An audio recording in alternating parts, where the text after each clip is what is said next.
faman kanat hijratuhu, siapa yang berhijrah ilallahi wa rasulih, kepada Allah. Allah itu di satu tempat atau bukan? Enggak. Karena Allah bukan benda, maka Allah tidak memerlukan tempat.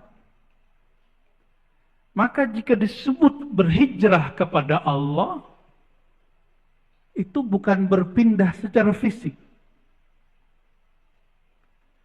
Maka ini disebut al-hijrah minal maddiyah, berhijrah dari sisi materi kepada sisi rohani. Berhijrah dari pahala kepada yang punya pahala. Bapak Ibu, saudara-saudariku, sampai kapan beribadahnya karena pahala? Mau sampai kapan kepada Allah berniaga, bertransaksi? Walaupun di Quran ada hal adullukum ala tijaratin. Betul ada di Quran. Tapi itu awal-awal turun. Awal-awal turun. Hadis ini mengajarkan apa?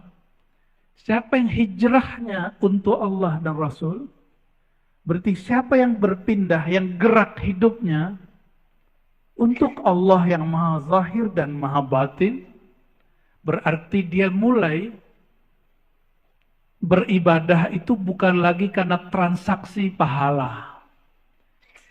Seandainya tidak ada ustadz yang mengatakan sholat duha melancarkan rezeki, masih sholat duha kah?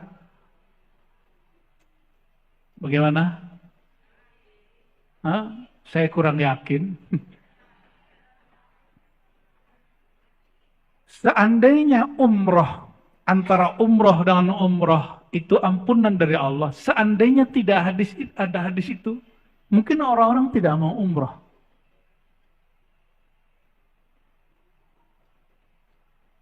Seandainya tidak ada hadis, siapa yang duduk ba'da subuh sampai terbit matahari, maka bagi dia pahala umroh dan haji tamah sempurna. Siapa yang mau duduk? Nabi berbicara begitu kepada sahabat yang awam. Sahabat yang awam. Tapi sahabat-sahabat yang tidak awam, yang sudah mengenal Allah dengan makrifat yang dalam, mereka tidak diajarkan begitu. Jadi Nabi itu mengajari sahabat bertahap. Ada yang diberi motivasi. Akhirnya mereka beramal karena motivasi. Lama-lama mereka beramal bukan karena motivasi pahala, tapi karena Allah yang nyuruh. Ciri-ciri anak kecil berbuat amal diancam dulu atau diiming-imingi dulu. Ama diancam, benar nggak? Diancam dan dua-duanya. Sudah berapa lama kita seperti itu? Perasaan masih muda aja kata Kiai Soleh ya.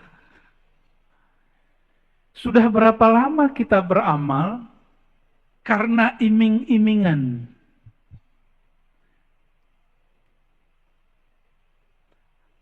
Kalau anak sudah gede, dia sholat itu bukan lagi karena diancam atau tapi karena dia sadar. Maka anaknya disebut, kamu sudah dewasa nak. Ini yang di depan saya sudah dewasa belum rohaninya?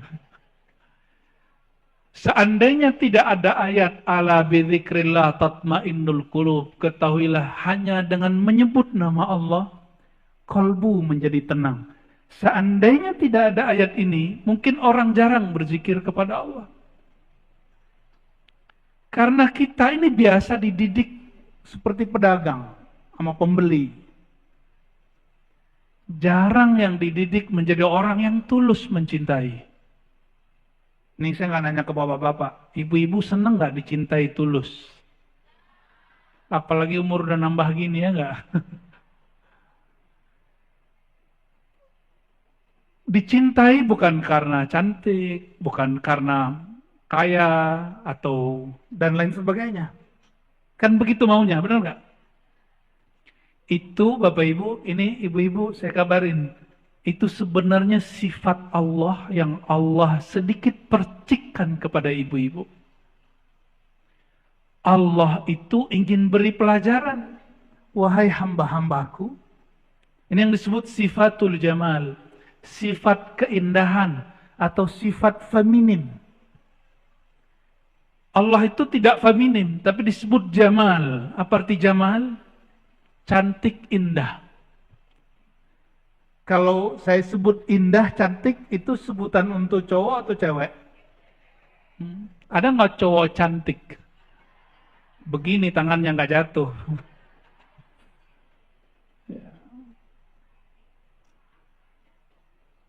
Karena orang yang diberikan sifatul jamal, sifat indah dan cantik, ingin dicintai apa adanya, Allah ingin berkalam.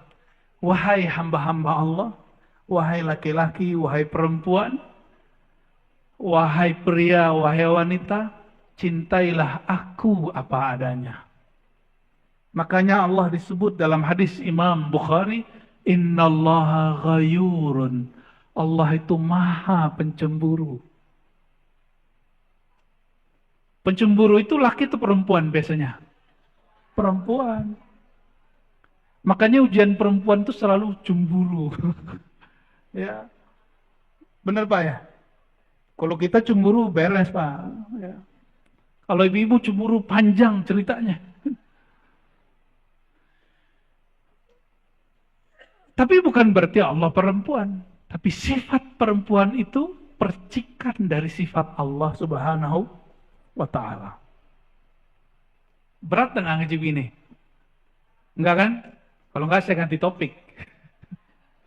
Saya rasa temanya biasa. Hal yang biasa, tapi kita bawa ke ranah yang luar biasa.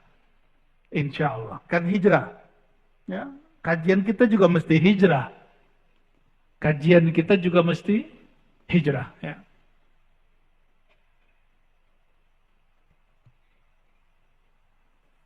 Kata Imam Nu'tailah, wa ta'ammal hadzal amr in kunta dha fahmin wassalam. Wahai muridku, perhatikanlah hadis ini jika memang kamu punya akal sehat, punya pemahaman yang tajam. Lalu oleh Imam Al-Khatib Al-Waziri boleh menukil kalam Imam Abu Yazid. Ya. Abu Yazid ini didatangi oleh seorang laki-laki. Lalu laki-laki ini mengatakan, ya Sayyidi Ausini. Wahai Tuan Syekh, wahai Pak Kiai, kira-kira begitu sekarang. Wahai Pak Kiai Soleh gitu ya. Kalau di sini kiainya siapa? Abu Yazid. Abu Yazid ini wafat tahun 261 Hijriah. Ini ilmu Kiai Mustafa Yaqub menghafalkan wafatnya ulama ya. 261 Hijriah. Sekarang kita 1440. Benar. Jangan salah lagi loh. Berarti sebelum maghrib tadi berapa? 1440. Dalam Islam, waktu itu dimulai dari maghrib. Makanya ada doa sebelum berpisah dengan tahun lalu. Ada doa setelah masuk ke tahun baru. Meskipun oleh sohib kita yang di luar sana, bukan di luar masjid, di luar pikiran kita, tradisi itu disebut bid'ah. Tapi ulama kita bilang tidak. Kenapa? Ini mengikuti Umar. Sayyidina Umar, dialah yang mempelopori tahun baru Hijriah. Kalau Umar sudah buat, maka kita isi dengan doa. Man sanna sunnatan hasanatan falahu ajruha wa ajru man amila biha. Ya. Kalau orang buat sesuatu yang baik, siapa yang ikutinya dapat keberkahan kebaikan. Ya. Imam Abu Yazid ditanya, wahai Tuan Syekh, wahai Pak Kiai Abu Yazid, tolong beri aku nasihat. Sering datang ke Kiai, terus ngomong, Pak Kiai nasihati saya. Benar nggak? Itu tradisi ulama salafus saleh. Lalu Imam Abu Yazid berkalam, In a'taka minal arshi ilal farsh, faqul lahu la, innama anta urid. Kata Imam Abu Yazid, wahai sahabatku, jika engkau diberikan Allah kejayaan aras. Aras itu puncak surga. Surga itu yang tertinggi apa? Firdaus. Tapi langit-langitnya surga Firdaus, langitnya itu aras. Berarti puncaknya surga Firdaus, aras Allah. Yang boleh naik aras, itu cuma orang-orang spesial. Di surga Firdaus, hanya boleh bertemu Allah 2 kali dalam sehari. Sedangkan di aras boleh setiap saat. Maka banyak nanti di antara kita antri ingin masuk surga Firdaus. Dari surga Firdaus nggak puas ingin masuk ke naik ke arsy Allah. Tapi nggak mudah. Nggak mudah. Ketemu kiai aja sulit, apalagi ketemu Nabi Muhammad SAW. Benar nggak ketemu kiai sulit? Benar. Coba aja mau ketemu Abah Lutfi, nggak mudah loh. Ketemu kiai Fulan, Habib Fulan, nggak mudah. Itu baru ketemu pewaris Rasulullah, zuriat Rasulullah SAW. Jangan dikira mati langsung ketemu Allah, enak bener. Mati langsung ketemu Rasulullah, enak kali. Nah begitu. Orang yang meninggal ketemu Rasulullah, hidup dia bersama Rasulullah SAW. Apa kata Imam Abu Yazid? Seandainya engkau diberikan sorga, puncaknya sorga, aras. Atau kenikmatan dunia, al-faras. Al-faras itu nikmat kasur maksudnya. Nikmat menikah. Faqul lahu la. Jawablah, katakan kepada Allah, ya Allah, bukan ini yang aku mau. Innama anta urid. Yang aku kehendaki hanyalah engkau, pemilik sorga. Ini namanya hijrah. Ini hijrah versi Imam Abu Yazid, Imam Salafus Saleh. Hari ini banyak yang berbicara salaf. Ini versi salaf yang ruhaninya. Banyak orang menyebut kata salaf hari ini untuk menyakiti umat Islam. Benar nggak? Menyebut salaf untuk menyalahkan umat Islam. Tapi kalau kita nyebut salaf untuk menyebutkan spirit, semangat orang-orang terdahulu. Nah itu perbedaan kita yang bersanad kepada mereka dengan mereka yang mengklaim selalu ikut salaf. Ya. Gak usah rebutan, ya. Yang penting punya sanad. Apa arti sanad? Silsilah ilmu. Saya mau tanya Bapak Ibu, kalau disuruh milih sorga Firdaus atau sholat 2 rakaat, pilih mana? Bingung kan? Pilih mana Pak? Ayo Mas, Bang.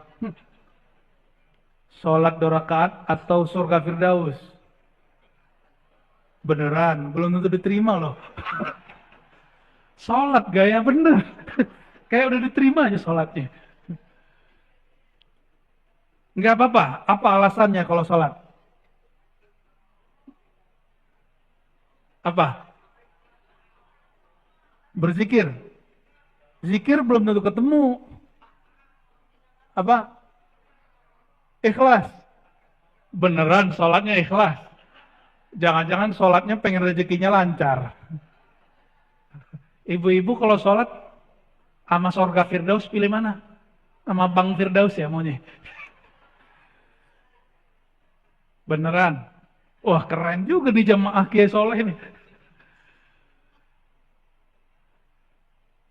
Imam Abu Sulaiman Ad-Darani. Siapa namanya? Beliau bagi jawaban dan alasannya. Kata beliau, "La'in khuyyirtu baina rak'atain wa dukhulil firdaus, lakhtartul rak'atain."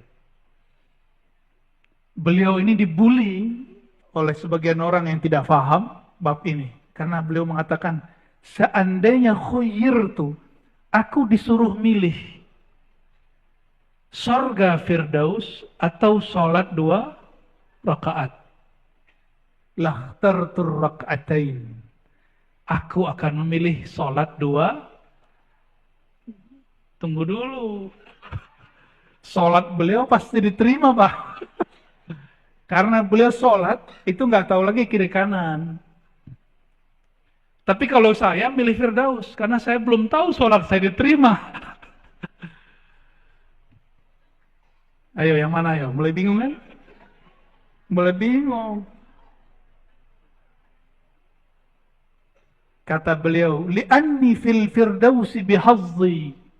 Karena aku berharap surga firdaus, itu keinginanku.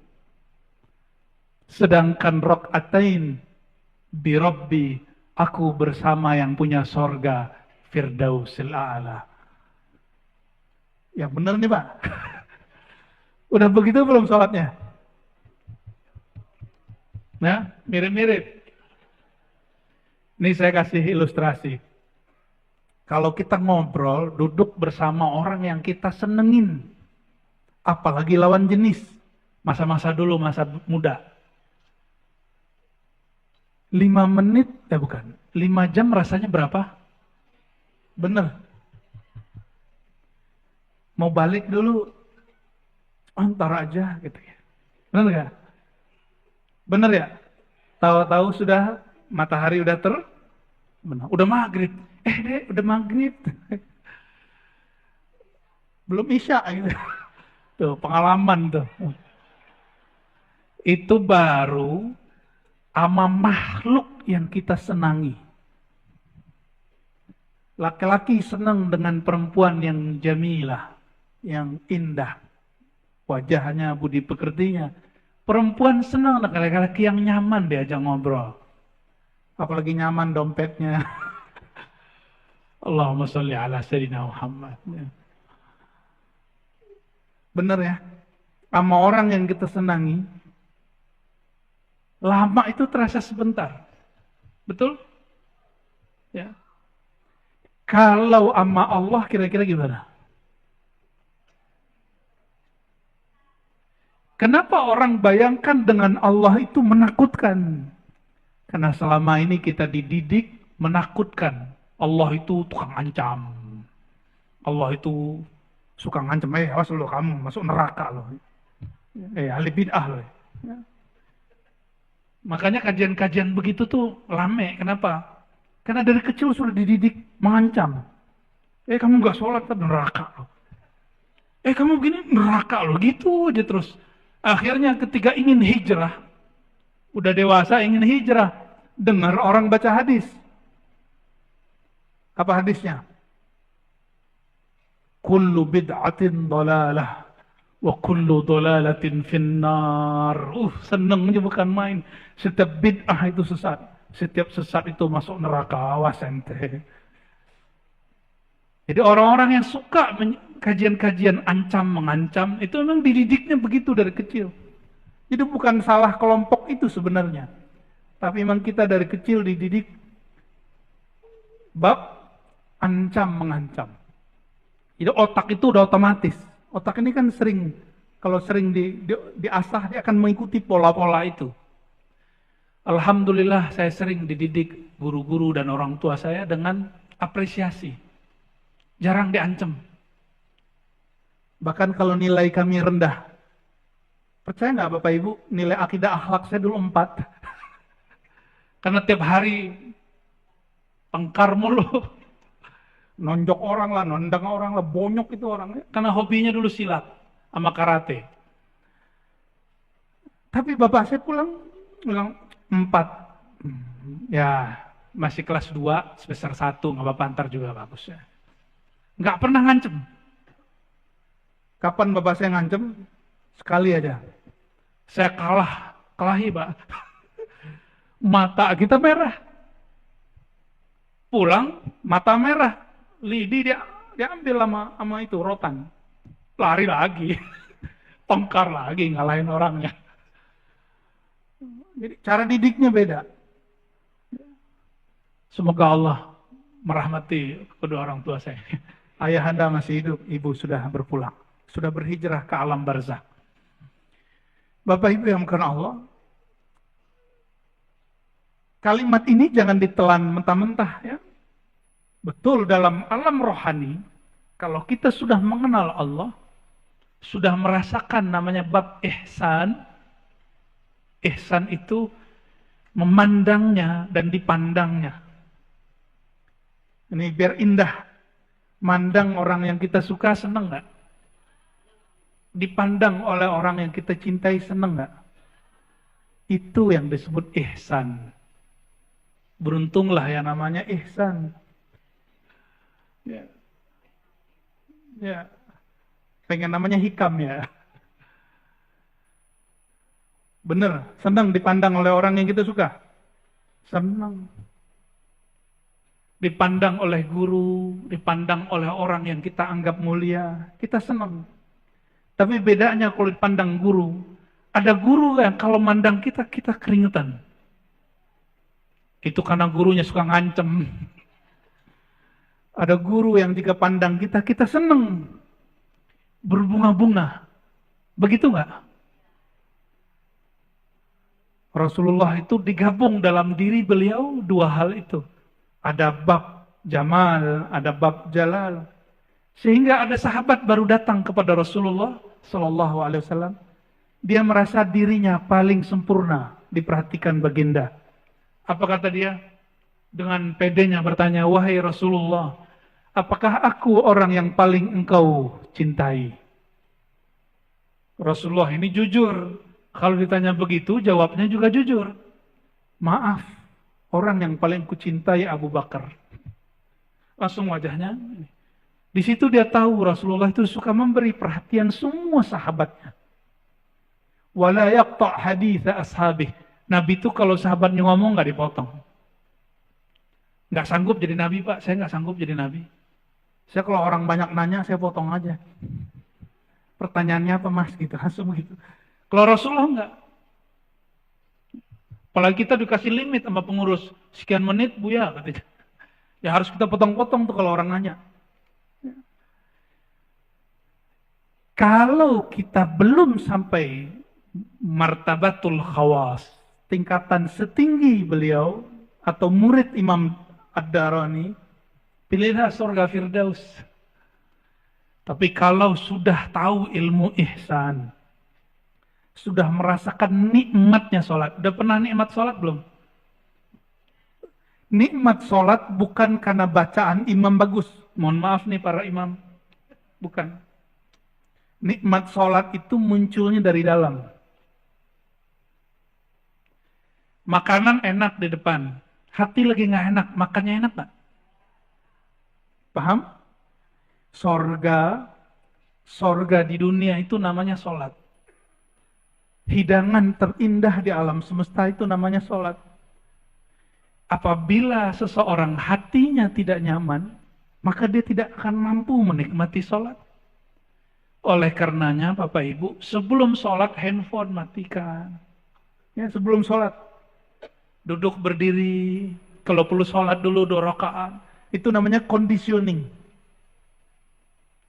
Jadi Rasulullah SAW mengajarkan conditioning. Selevel Nabi, conditioning mau zuhur 4 rakaat. Umatnya Nabi berapa rakaat? Beneran. 4 paling cuma 1-2 orang ya. Mulai ngamalin, mulai besok. Sunnah sebelum sholat zuhur. Jadi kita udah azan, kita sholat berapa rakaat? 2 rakaat plus 2 rakaat. Itu cara apa? Mengkondisikan hati. Itu rahasianya. Selevel baginda Rasulullah SAW, beliau mengkondisikan kalbunya sebelum sholat zuhur 4 rakaat. Masa kita tidak? Khusus maghrib karena beliau kadang sholat 2 rakaat setelah azan, kadang tidak. Bahkan di riwayat itu disebutkan siapa yang mau sholat, yang tidak, nggak apa-apa. Maka sahabat Nabi, sebelum terbenam matahari, mereka sudah duduk di masjid. Ya, kalau kita mungkin duduk di musola, di surau, di langgar, duduk di tempat kita mau sholat, persiapan. Persiapan kolbu.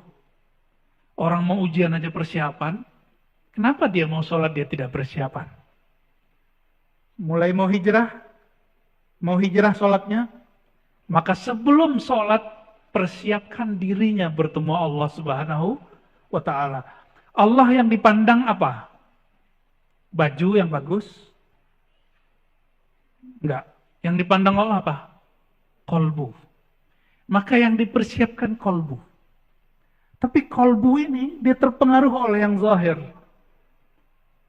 Ya, terpengaruh oleh handphone, oleh mata menonton, oleh gosip, oleh pikiran. Kondisikan kolbu sebelum sholat. Ya. Nah, Rasulullah itu makomnya sudah sampai, sholat itu rehat. Kalau kita rehat dulu baru sholat, beda. Makanya saya nggak yakin kalau tadi jawabnya, saya pilih sholat Ustaz. Nah, kurang yakin saya. Belagu benar. Bapak Ibu yang mengasihi Allah. Waqala Imam Abu Bakar Asy-Syibli quddasallahu sirrahu. Imam Junaid pernah dengar Junaid? Junaid Al-Baghdadi, Imam Salafus Saleh. Beliau yang mengajarkan tasawuf. Jadi kalau ada orang ngomong hari ini, tidak ada tasawuf di masa dahulu, di masa Salafus Saleh, dia berbohong atas ulama Salafus Saleh. Imam tadi yang saya sebut Darani, Imam Junaid, dan yang pertama kita sebut Abu Yazid, semuanya imam Salafus Saleh. Dan semuanya imam Sufi. Jadi Sufi bukan dari Buddha, bukan dari Hindu, apalagi dari Yahudi. Ya. Masa ada ustadz bilang ini dari Shaolin? Ya, kalau nggak belajar sejarah, nggak ngaji hadis, namanya hadis mulu salah-salah, ente ngaji, jangan cocokologi. Ya, dalam kajian ilmu hadis ada namanya al-musalsal bisubhah, hadis menerima tasbih dari guru. Lalu tasbihnya dari mana? Dari murid Sayyidina Ali dan murid Sayyidina Abu Hurairah, namanya Al-Hasan Al-Basri. Siapa namanya? Beliau yang pertama kali pakai tasbih. Tasbih dalam pengertian seperti ini. Tapi tasbih yang umum jumlahnya 2000. Pertama kali Abu Hurairah.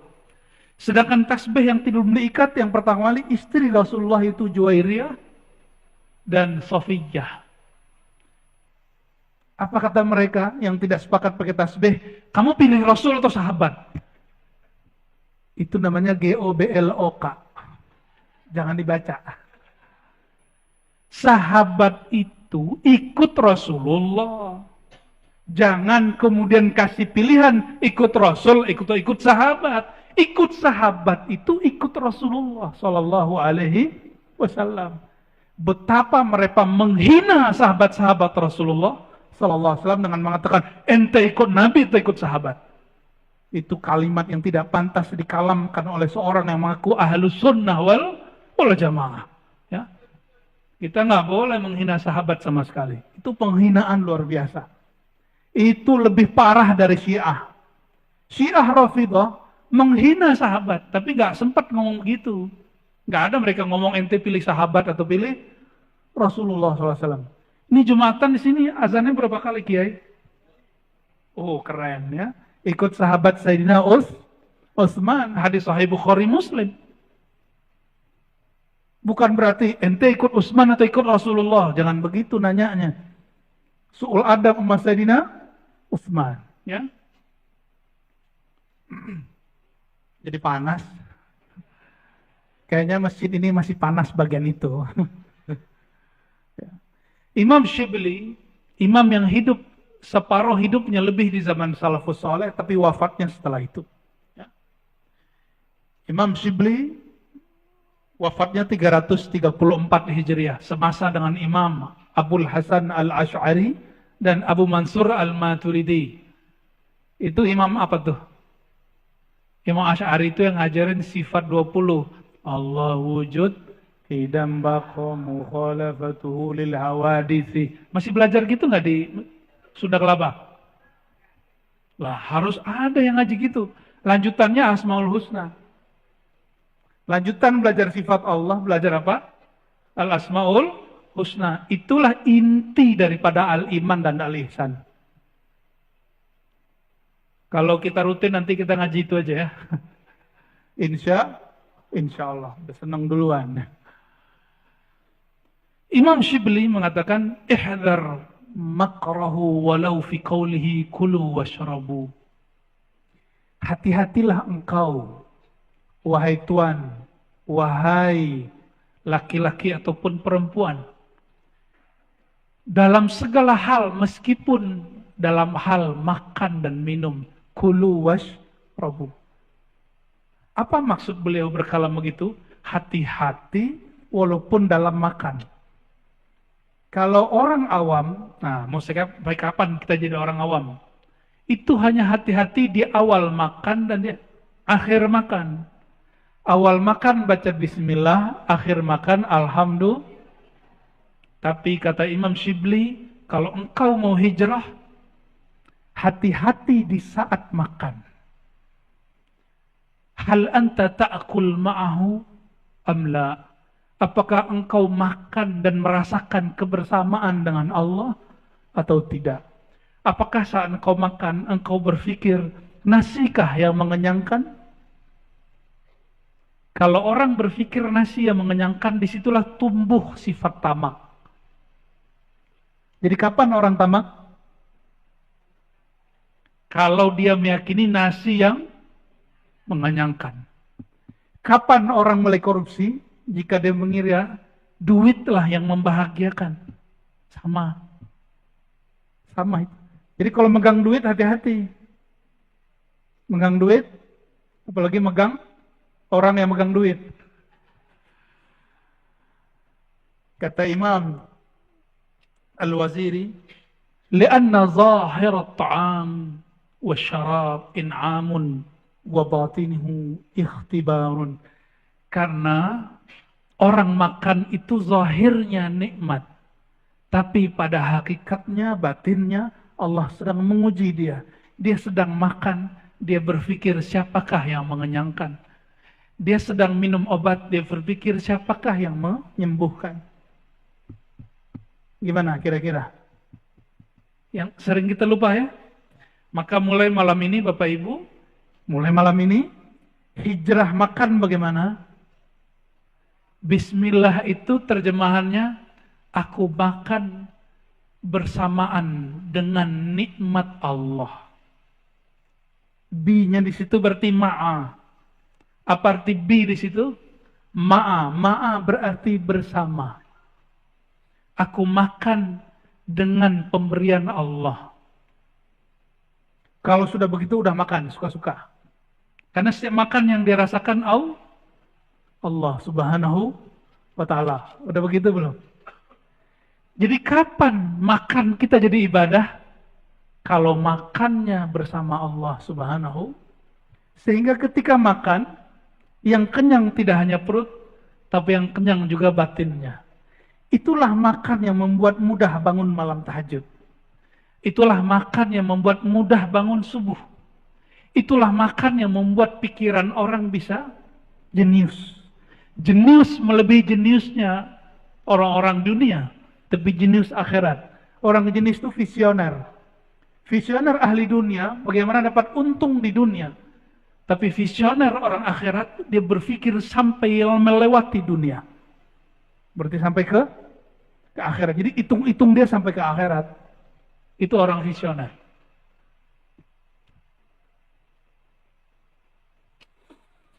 Nah, perhatikan di situ. Makannya karena berpikir nasilah yang mengenyangkan, airlah yang menyegarkan. Maka coba lihat, ada orang minum, gimana cara orang yang lupa kepada Allah minum? Satu nafas. Minum begitu hanya boleh minum air zam-zam tapi tegukan yang ketiga kali. Kalau hamba Allah minum enggak? Hamba Allah minum dikit-dikit ya. Saya izin minum dulu ya. Bismillah. Nah, dikit-dikit seperti itu.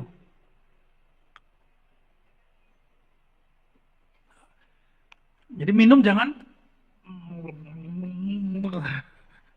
itu minumnya bi bi na bina bini. Itu hewan yang minum begitu.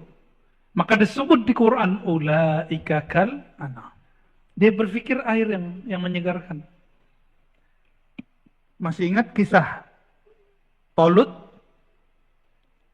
Tolut itu diuji oleh Allah dan pasukannya. Itu pasukannya banyak. Pasukannya awalnya puluhan ribu. Tapi turun perintah wahyu. Wahai Tolut, kalian boleh minum dari air sungai. Itu mereka kehausan, berhari-hari nggak ketemu air. Tapi hanya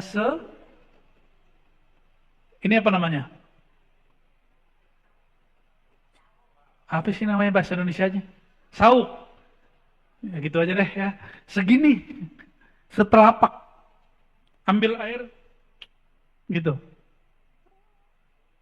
Ini ilmu wudhu. Pernah belajar wudhu nggak? Tapi bab ini jarang orang mengajarkan. Kalau kita berwudhu, nah, bagian air sedikit saja, bagian wajah, kita minum. Ya. Ada yang ngajarin begitu nggak? Bid'ah nggak nih? Ya. Di kitab-kitab lama masih ketemu Pak begitu. Ya, itu manfaatnya ada. Nanti kalau kita ketemu lagi kita jelaskan rahasianya. Ya. Ternyata caranya diambil dari mana? Dari Tolut minum air. Berarti kalau begitu airnya sedikit kan? Karena belum dituang ke mulut dia sudah tumpah duluan. Disitulah Allah mengajari Tolut dan pasukannya. Dia dan pasukannya 313. Tadinya berapa orang?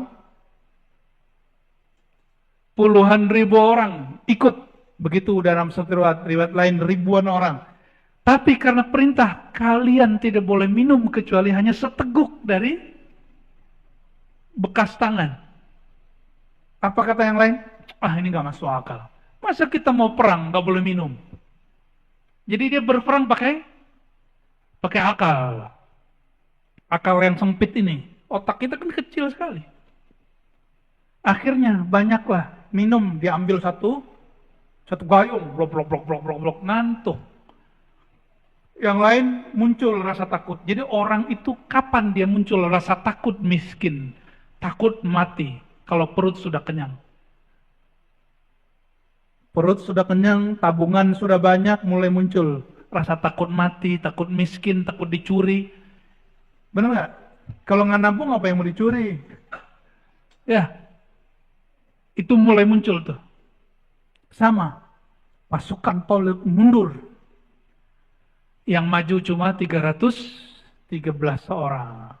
Sama dengan Ahlul Badar, 313 orang bersama Rasulullah SAW. Ya. Dia nggak boleh tamak. Nggak boleh tamak sama sekali. Nah, coba hijrah minum, tadi hijrah makan.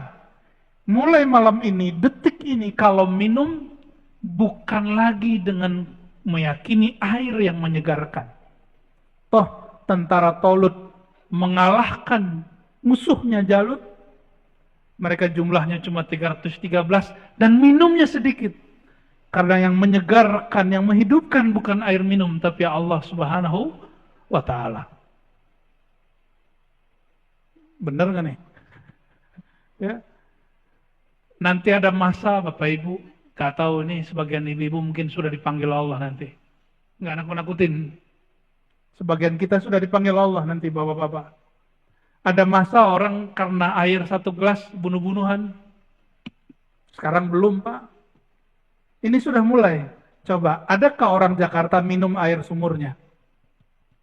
Nggak ada, karena sumur kita sudah ternodai, sudah tercemar. Semua kita minum pakai air. Bukan aku ini. Tuh, alam bawah sadarnya sudah begitu. Semua orang nanti minum begitu. Ada masa itu air nggak ada masuk ke Jakarta. Berebut Pak minum ini, bunuh-bunuhan minum ini. Di semua negeri, dimanapun. Itu fitnah akhir zaman. Saya nggak nakut-nakutin. Rasulullah yang mengabarkan. Sallallahu alaihi. Kalau nggak sanggup meninggal aja sebelumnya ya. Bayanginnya sulit kan? Tuh banyak yang mau minta mati sebelumnya itu. Tapi kalau sudah ngaji bab hijrah minum, dia faham. Yang menyegarkan, yang menghidupkan bukanlah air. Tapi Allah subhanahu. Ya teorinya gitu Pak, teorinya. Coba aja ntar ya. Terakhir ya, ketika disebut al-muhajiru man hajara, man al-mujahidu man hajara, ada yang hafal nggak? Ada al-mujahidu man jahada hawa, ya, al-muhajiru man hajara mimma nahahu Allah. Itu riwayatnya. Orang yang jihad itu yang berjihad melawan hawa nafsunya. Hadis ini sahih, ada di Bukhari. Dan orang yang hijrah itu al-muhajiru, orang yang hijrah itu orang yang hijrah dari sesuatu yang Allah tidak suka. Allah tidak suka ketika kita minum airlah yang kita etikatkan itu yang menyegarkan. Mulai sederhana, mulai hidup hari ini. Nah, bukan nasi yang menyegarkan, bukan nasi yang bikin kenyang. Ya, kira-kira orang Indonesia kalau umroh haji nggak ketemu nasi, ngamuk ya? Oh ngamuk. Udah nyampe di Mekah, itu nggak ketemu nasi masih ngamuk Pak. Ternyata Tuhannya, padahal makan apa aja di depan. Apa yang depan, yang dihidangkan makan aja. Tapi kita alam bawah sadar ngomong ini, saya kalau nggak makan nasi, saya nggak makan. Itu nyiksa diri namanya. Kenapa kita buat kaidah begitu? Karena belum hijrah.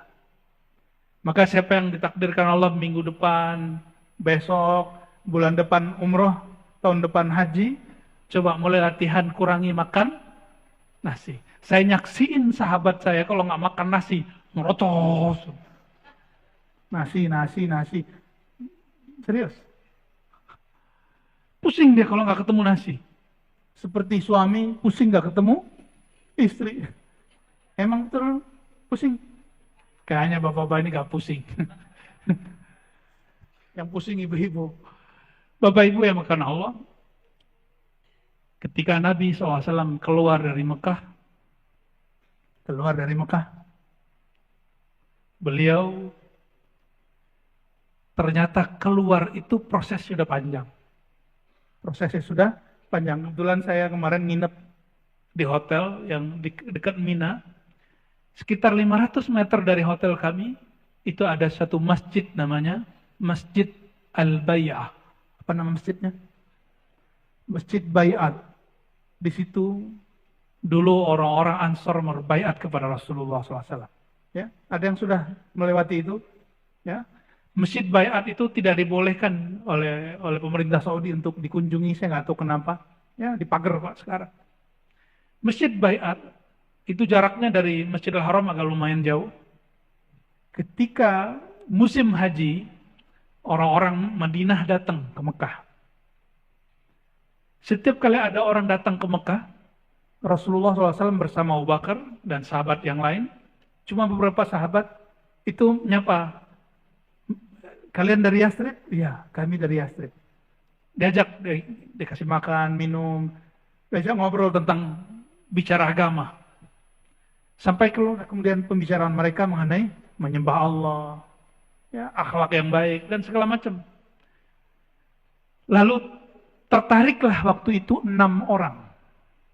Ada 6 orang yang tertarik untuk mendengarkan kalam Nabi Muhammad SAW. 6 orang ini kemudian berbaiat kepada Nabi Muhammad SAW. Ini belum di masjid, belum di Bai'atur Ridwan, belum, masih panjang. Lalu mereka mengatakan, wahai Rasulullah, kami izin pulang kampung. Ketika mereka pulang kampung, setiap sahabat yang 6 pulang ke rumah bawa berita kabar baik. Ternyata di Madinah sudah muncul kabar yang diberitakan oleh orang-orang Yahudi bahwa akan muncul Nabi akhir zaman. Jadi siapa yang mengabarkan? Orang Yahudi. Lalu orang Madinah, orang Yathrib mengatakan, Bani Khazraj, wahai ahli Madinah, jangan keduluan orang Yahudi. Fala yasbiqannakum al-Yahud. Jangan keduluan Yahudi. Nabinya kami sudah ketemu, kata 6 orang ini. Maka 6 orang ini, semua keluarganya dan sukunya ikut Islam. Tapi 6 orang ini kemudian datang lagi ke Mekah, beberapa bulan setelahnya, bawa 12 orang dan beberapa perempuan, 1 perempuan atau 2 perempuan. Lalu mereka baiat di tempat yang disebut Masjid Al-Bai'ah. Silakan cek, buka GPS, ya.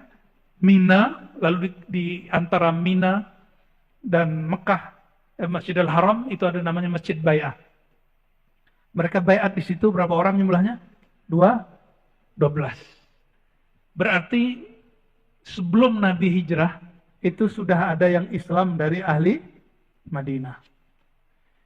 12 orang pulang, mengislamkan 70 orang. 70 datang. Baiat lagi di tempat itu. Kapan mereka baiat? Nggak mungkin siang. Pasti dibunuh oleh kafir Quraisy. Tidur kafir Quraisy, jam 12 malam mereka datang ke situ berkumpul. Itulah tradisi Nabi SAW ngaji jam 12.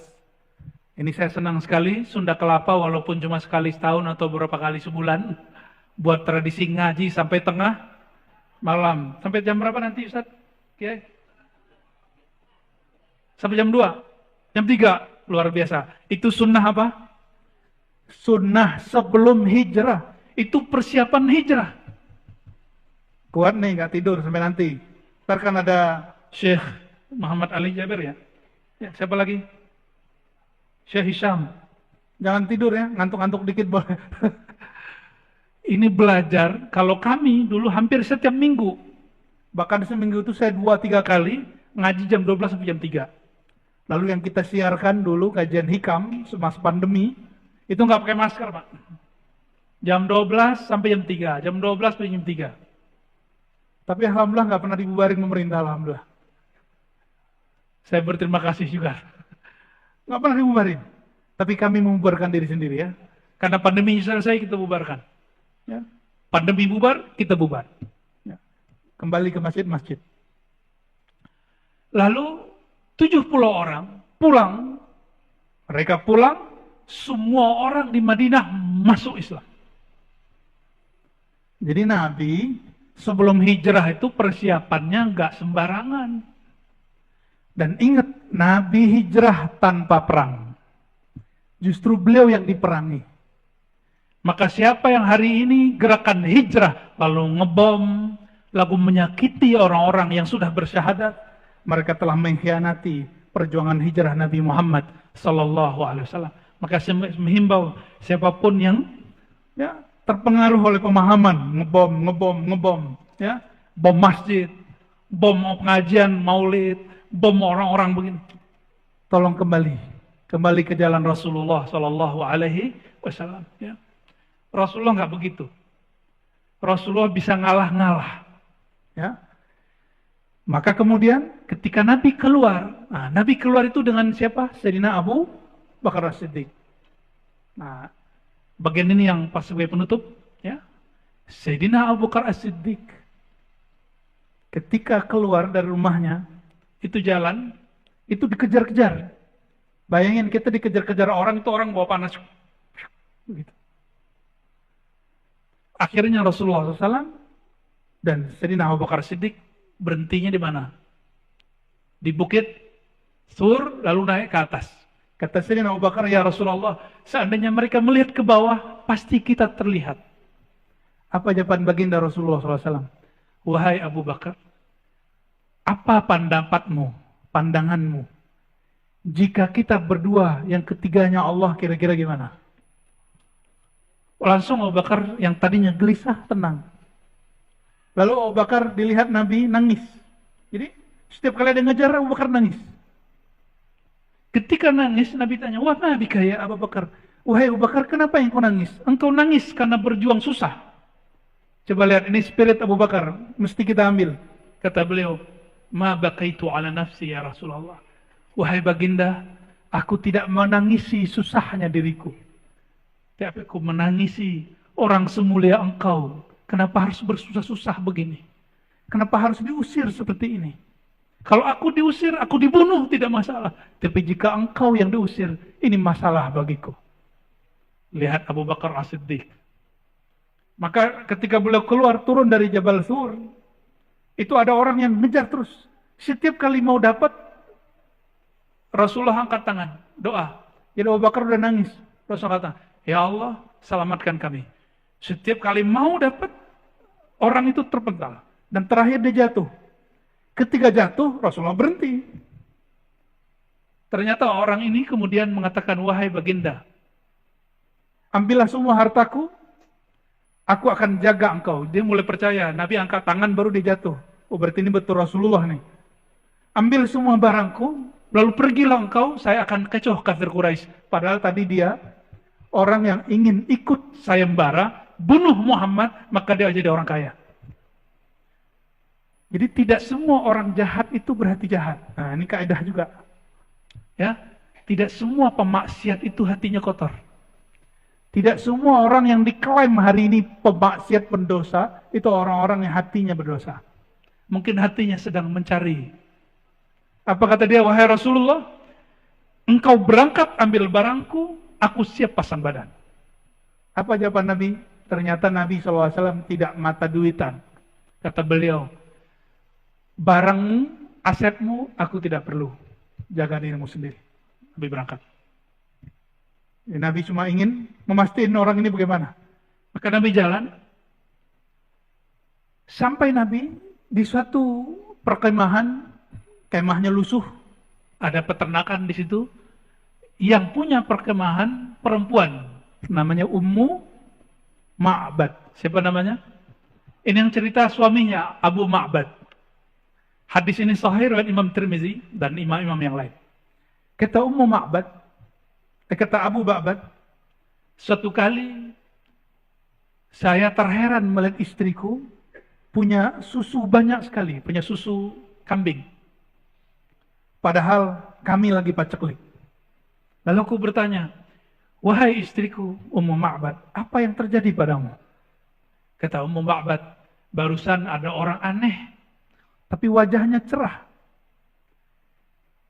Saya mengatakan kambingku tidak ada yang bunting.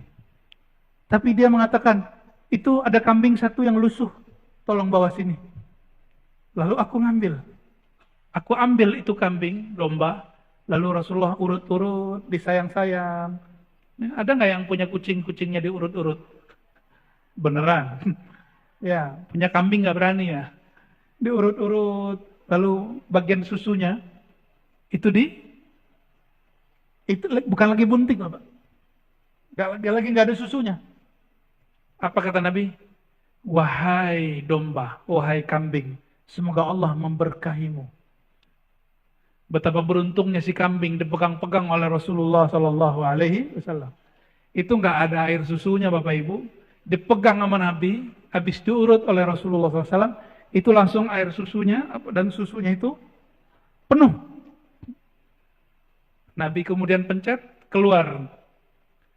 Ambil wadah penuh, ambil lagi yang baru, ambil lagi yang baru. Bingung mau apa? Ini orang makhluk apa ini? Dia bingung. Rasulullah SAW ternyata ada yang ikut ngawal beberapa orang. Setelah itu bertiga beliau. Kemudian ambil. Nah ini akhlak baginda Rasulullah SAW. Ambil. Lalu beliau sodorkan ke 3 orang itu. 1, 2, 3. Dan ke Ummu Ma'bad. Yang lain minum. Fasyaribtu kata Abu Bakar. Hatta rawitu. Aku minum sehingga aku puas. Aku minum sehingga aku puas. Lalu kami bertanya, "Wahai baginda, kapan engkau minum?" Jawaban beliau, orang yang memimpin kelompok dia adalah pelayannya. maka aku terakhir minum. Dan minum semua, baru beliau minum. Sallallahu alaihi wasallam. Sampai detik itu Ummu Ma'bad belum tahu bahwa yang memeras susu itu siapa? Rasulullah sallallahu alaihi wasallam. Maka dia orang paling berani mandang Rasulullah, dilihat dari ujung rambut sampai ujung kaki. Sedangkan Sayyidina Abu Bakar As-Siddiq tidak pernah berani menatap baginda Rasulullah SAW. Yang berani siapa? Emak-emak. Ya, ini hadis emak-emak. Ummu itu kan emak. Emak Ma'bad. Anak dia namanya Ma'bad. Selesai semua, Rasulullah cuma ambil sedikit, minum, udah beliau jalan. Saya mau nanya Bapak Ibu, kira-kira itu air susu turunnya dari mana? Keluarnya dari mana? Memang Allah punya peternakan susu, punya pabrik susu. Apa jawabannya? Yang megang kunci surga siapa? Rasulullah SAW. Benar? Ya. Di surga ada nahrun, ada sungai disebut min laban, yang mengalir di dalamnya air susu. Kalau Rasulullah mau ambil boleh nggak? Boleh. Maka itu keluarnya apa? Itu sebenarnya bukan air susu biasa, itu air susu surgawi. Itulah air susu paling mulia yang pernah keluar. Air susu surga yang Allah keluarkan. Sebagaimana air Zam-Zam dan air-air yang mulia yang keluar di tangan beliau. Nggak ada selang di tangan Nabi, tapi keluar air. Kira-kira seperti itu. Bapak Ibu yang bukan Allah, Nabi SAW pergi, datang Abu Ma'bad. Tanya, ini susu dari mana? Wajahmu cerah dari mana? Kenapa? Jawaban Abu Ma'bad, barusan ada orang, wajahnya sumringah, wajahnya teduh. Matanya Masya Allah seperti habaib-habaib yang kita lihat hari ini. Yang habaib yang sahih ya. Bukan habaib yang tidak sahih. Insya Allah kita hormat kepada semua habaib. Jangan ikut terpedaya dengan isu-isu hari ini. Mereka yang kemudian membenci sebagian zuriat Nabi Muhammad Sallallahu Alaihi Wasallam. Ini awal fitnah akhir zaman. Karena Al-Mahdi keturunan Fatimah. Maka cara supaya fitnah akhir zaman ini bekerja, orang mulai membangkitkan ajaran, jangan percaya habaib. Ya. Yang habaib nggak usah GR dulu, pantaskan aja dirinya. Ya. Kami memantaskan diri kami menjadi pejuang akhir zaman, insya Allah. Ya. Persis seperti wajah, kalau kata Habib Umar, jika kamu mau lihat wajah Rasulullah, lihatlah wajah muridku, Al-Habib Ali Al-Jufri. Senyumnya, sumringahnya. Wajah siapa? Al-Habib Ali Al-Jufri. Silakan lihat wajah beliau. Kira-kira rada-rada mirip begitu. Ya? Sallallahu alaihi wasallam. Lalu Ummu Ma'bad menceritakan tentang Nabi dari awal sampai akhir. Oleh karena itu, kalau belajar sirah Nabawiyah, yang berani menceritakan tentang wajah Nabi, hanyalah Ummu Ma'bad, Sayyidina Ali, Husain, dan keluarga Ahlul Bait. Selebihnya Abu Bakar tidak berani, Umar tidak berani, Utsman apalagi. Kenapa? Sahabat-sahabat ini tidak berani menatap baginda Rasulullah Sallallahu Alaihi Wasallam. Bapak Ibu yang bukan Allah, semoga nur baginda Rasulullah mengalir pada kita, mulai hijrah dari motivasi pahala kepada motivasi yang memberi pahala. Dari hanya sekedar berharap surga, takut neraka, kepada yang punya surga, yang punya neraka. Dari makan minum meyakini makan minum itulah yang menyegarkan, kemudian meyakini bahwa Allah lah yang menyegarkan. Semoga hijrah ini berlanjut dan tambah sempurna sebelum kita wafat. Semoga Allah terima hijrah kita semua.